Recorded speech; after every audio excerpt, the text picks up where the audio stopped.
L'avantage, c'est qu'il est plus Donc aujourd'hui, nous sommes au Puy de la Tuile. Donc on va commencer par quelques éléments un peu pour recontextualiser un peu le site. Donc le Puy de la Tuile, c'est un ENS, donc c'est un espace naturel sensible. Donc c'est une sorte de label qui a été donné à ce site qui est à l'initiative donc des conseils départementaux. Espace naturel sensible. Sensible, ça veut dire quoi pour vous? Oui.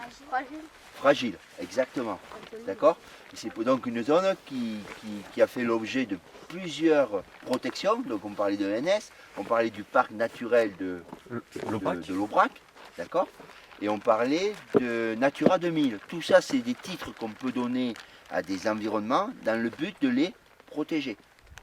D'accord. Donc ça veut dire qu'à notre niveau, il va falloir aussi y faire attention. Et que dans la façon dont on aura à se comporter aujourd'hui, eh bien, il ne va pas falloir qu'après notre passage, on voit la trace d'un groupe de 20 élèves qui ont abîmé le milieu. Voilà, donc il y a 700 terrains de foot, ça en fait. Et sur ces 700 hectares, on va retrouver différents milieux. On va trouver des milieux fermés. Alors qu'est-ce que c'est qu'un milieu fermé? C'est tout simplement de la forêt. Et des milieux ouverts avec par exemple des landes, on verra qu'est-ce que c'est qu'une lande, des tourbières, des prairies, des pelouses, etc. Et de votre côté, il y a les Moi d'abord, je veux que vous m'indiquiez parmi toutes ces possibilités qui sont là, laquelle vous avez choisi. C'est la première. Pourquoi? Parce que l'aiguille, il n'y en a qu'une. Ah, je sais pas, c'est toi qui vas me le Qu'une seule prouver. aiguille sur le- Qu'est-ce qu'il y a marqué dans ce critère? Aiguille attachée seule sur le rameau. Alors, il faut le regarder. On regarde un rameau, en gros. Mais oui, ça fait ça. Vas-y. Est-ce que l'aiguille est attachée toute seule sur le rameau? Ben non. Non. Je sais pas. Si, et Regarde. Alors si, elle est toute seule. si vous prenez une aiguille Et que tu et tires. que vous l'arrachez, Eh ben oui. combien est-ce qu'il y a d'aiguilles? Elle vient toute seule, elle est toute seule. Donc c'est bien ça. Donc il y a c'est bien une aiguille. une seule Un aiguille. épicéa. D'accord? Donc après, je continue où dans la clé? Là ou la suite? À la suite. J'ai combien de possibilités qui me sont proposées? Piquant, non piquant. Deux, puis ensuite, donc piquant ou non piquant? C'est là qu'on revient sur ce que tu dis. Vas-y. C'est piquant. C'est C'est piquant. piquant. Donc on continue sur le chemin du haut ou sur le chemin du bas? Du haut. Quelle est la possibilité qu'on a?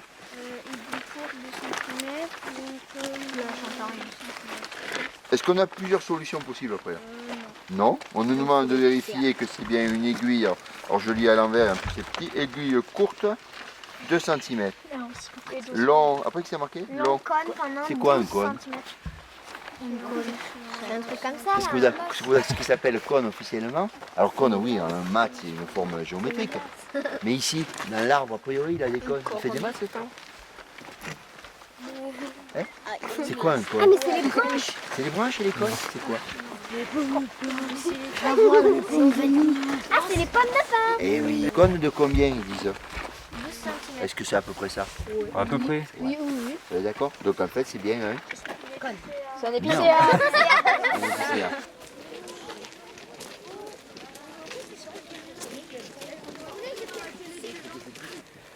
Ouais, les tourbières sont des milieux particuliers à plusieurs titres et surtout parce que déjà ils se caractérisent en fait dans le sol, il n'y a pas de la terre, il y a une matière que l'on appelle la tourbe. La tourbe, qu'est-ce que c'est? C'est en fait c'est de la matière organique non décomposée. Donc la matière organique, c'est par exemple c'est des restes de végétaux ou d'animaux qui se sont accumulés et qui ont formé donc cette chose que l'on appelle donc la tourbe. Sauf que très souvent, la matière organique, une plante, quand elle meurt, ces restes, qu'est-ce qu'ils font en général? Ils se dégradent, ils se décomposent. Sauf que dans la tourbière, ces restes de végétaux, ils ne vont pas se dégrader, ils vont s'accumuler. Alors pourquoi ils ne se dégradent pas? Pour plusieurs raisons. La première raison, c'est parce que c'est un milieu qui est constamment gorgé d'eau. Donc le fait qu'il y ait tout le temps de l'eau, ça limite la décomposition de la matière organique.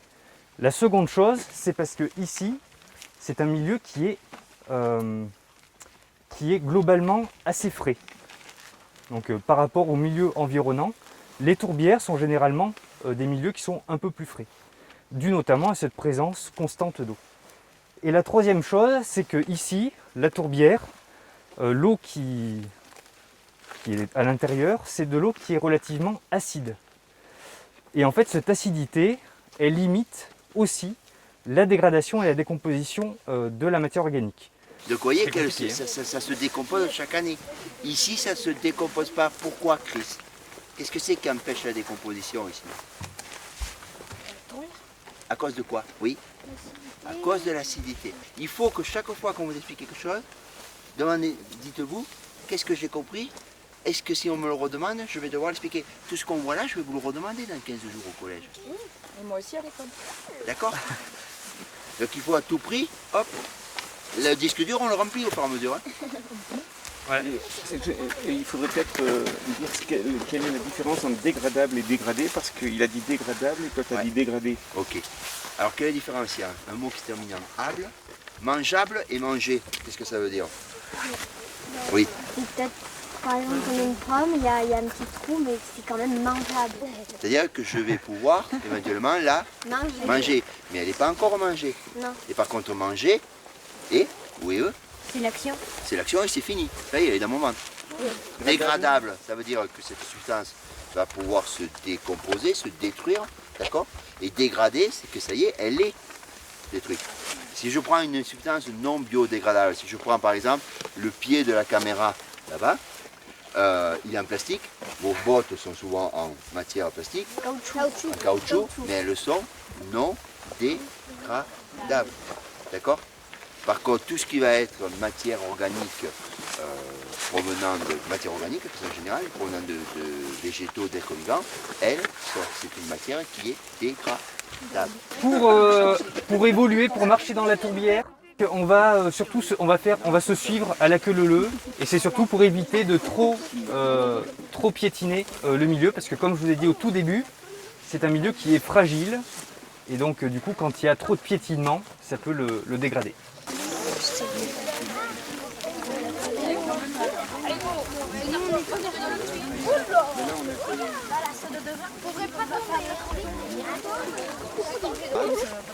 suis vraiment au point bien enterré là. Donc tout à l'heure je vous ai dit que la tourbière c'est un milieu qui est caractérisé par la présence de tourbes, donc de matière organique non décomposée, non dégradée, qui s'est donc accumulée.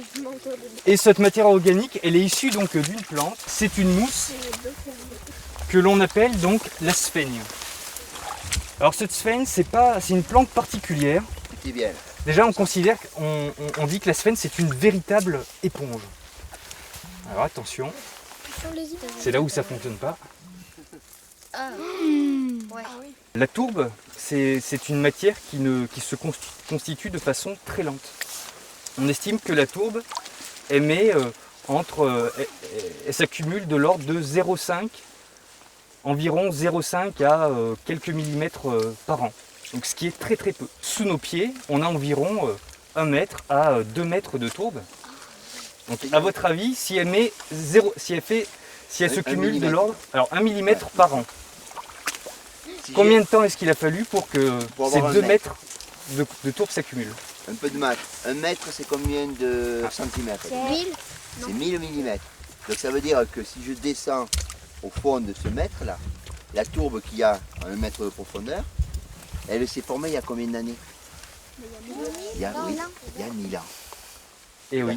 C'est-à-dire que si on creusait et qu'on regardait, si je trouve par exemple au fond de ce mètre un objet, cet objet, il provient du milieu du Moyen-Âge. Ah ouais. D'accord? Ça c'est une des particularités des tourbières et du coup on les considère également comme étant des histosols, c'est-à-dire que ce sont des milieux qui vont conserver également les pollens de végétation qu'il y avait par le passé. Donc si je reviens 1000 ans en arrière et que je regarde les pollens que je trouve dans 1 mètre de profondeur, les pollens, ça va me renseigner sur quoi? Qu'il y avait des fleurs à cette époque. Exactement, Tom. Voilà. Ça permettrait de savoir, il y a 1000 ans, qu'est-ce qu'il y avait comme station. Et peut-être qu'il y a 1000 ans, ici, on n'aurait pas du tout les plantes qu'on voit actuellement. D'accord? Ça permet de retrouver finalement la végétation qui existait des siècles avant nous, à un endroit précis. Et grâce au pollen, ça change. entre autres.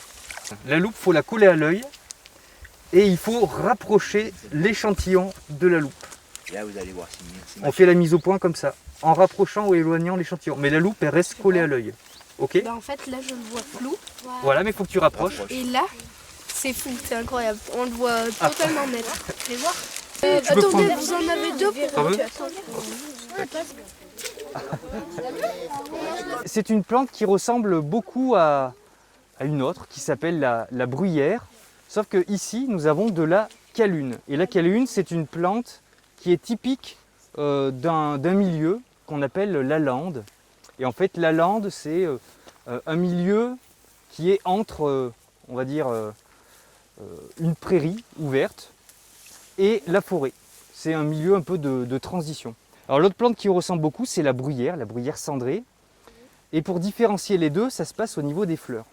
En fait, chez la bruyère, les pétales de la fleur, ils sont soudés les uns aux autres et ça va former une sorte de cloche. Alors que chez la calune, si on tire sur un pétale, eh bien on n'a qu'un seul pétale qui vient et non pas l'ensemble de la fleur. Donc ça, vous pouvez très facilement l'observer avec la loupe. Donc la calune, nouvelle plante, et ce n'est pas de la lavande. Allez, on va continuer. C'est de la mousse. Comment on reconnaît un insecte? Ils ont 6 pattes, ils ont quoi d'autre?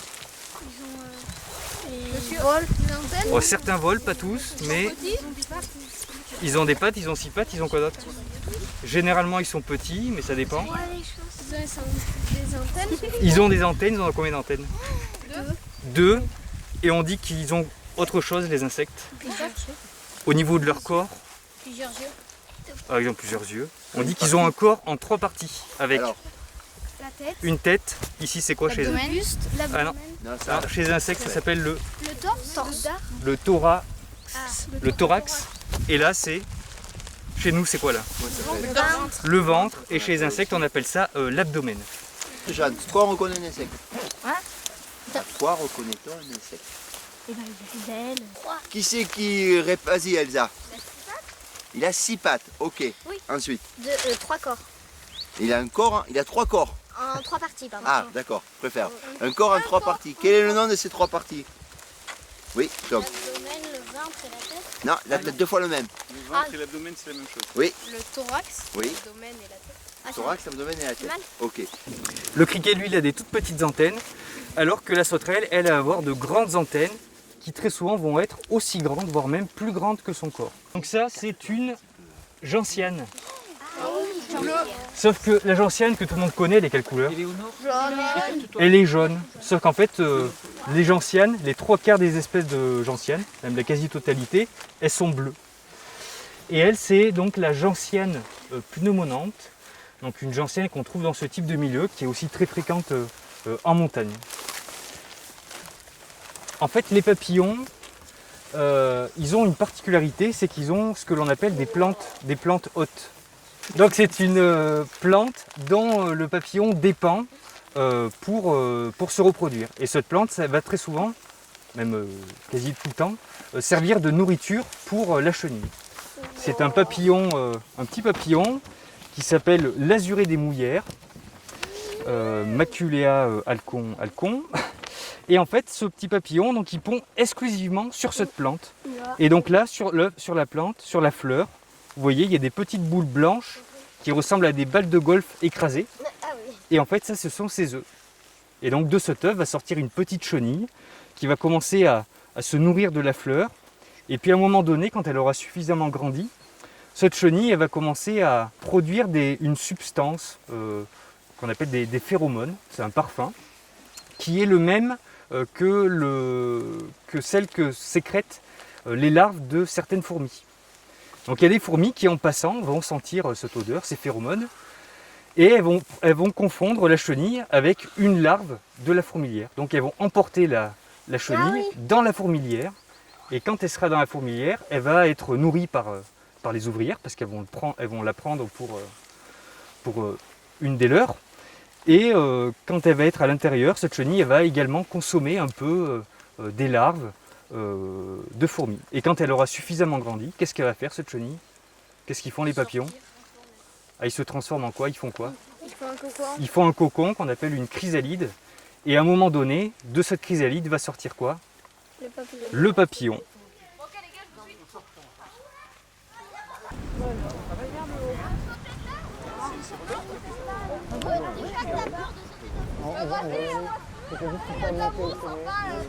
C'est Mathieu.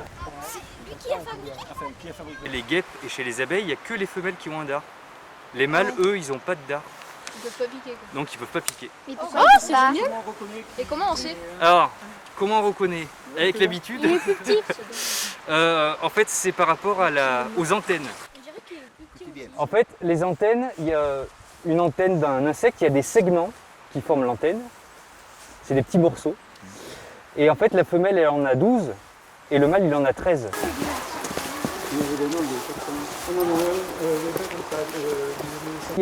Au tout début, je ne sais pas si vous en souvenez, quand on est parti, je vous ai présenté un certain nombre d'espèces qui sont des espèces assez rares et pour certaines qui sont même uniques pour le département.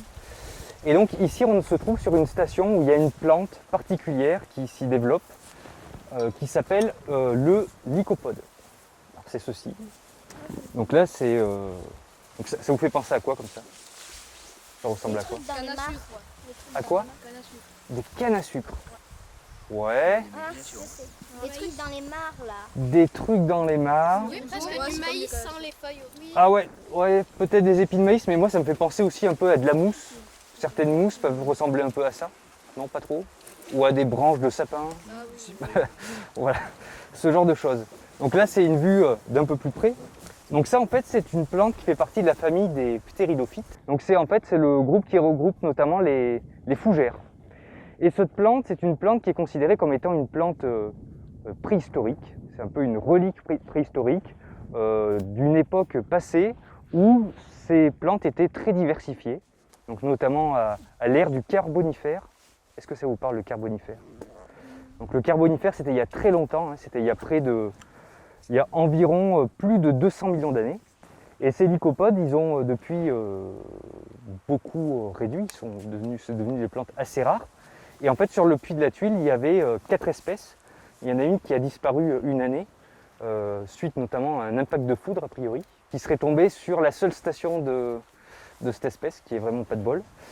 Donc ça, c'est le lycopode en massue, mais il y en a d'autres qui, eux, se retrouvent ici, derrière, donc dans un milieu qu'on a déjà fréquenté juste avant. Donc c'est également une tourbière. Et ici, derrière nous, c'est la réserve biologique dirigée, qui est sous la gestion donc, de l'ONF.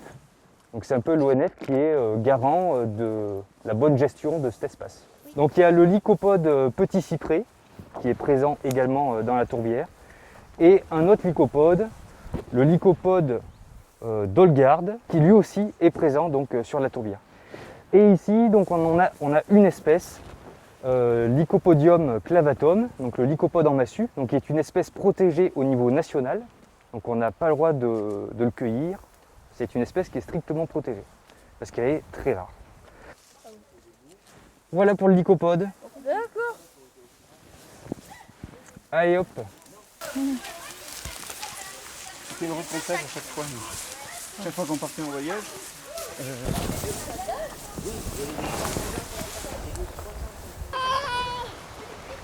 est revenu. Il fait chaud, après.